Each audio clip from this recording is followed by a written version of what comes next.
首先，我们看到单句理解，我们来看到第一题，我们在这里提供的题目：大摆过年时节煮一道菜，是都唔得去。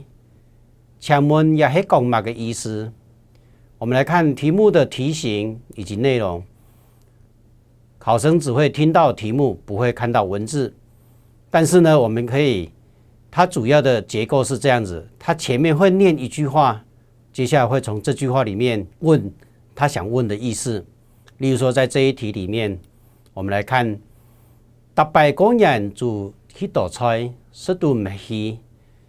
关键字在于煮一道菜是煮很多菜的意思，是都唔得去，吃不完。那我们再看选项呢，一食唔脱是吃不完的意思，二食唔饱是吃不饱，三忙食呛是吃不干净，四忙食饱还没吃饱的意思。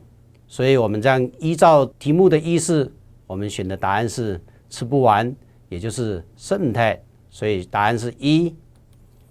那我们来看第二题，在单句理解里面，有时候会出现这种考发音的问题。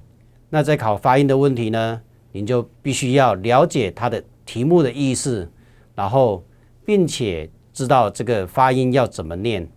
例如说这一题，新年呢是放假，唔过数末日，唔做得老二听书做乜嘅？请问下邊呢個現象嘅發言係正確嘅？我们来看题目的内容是说，小朋友要吃碰柑，可是呢，他的手并没有力气。那我们是要能帮他做什么？来，我们发现要吃橘子之前，是不是要把它的皮剥掉？剥皮，这个剥皮的剥发音是剥，是剥。那我们看选项里面呢，他写第一个是剥，第二个是剥，第三是把。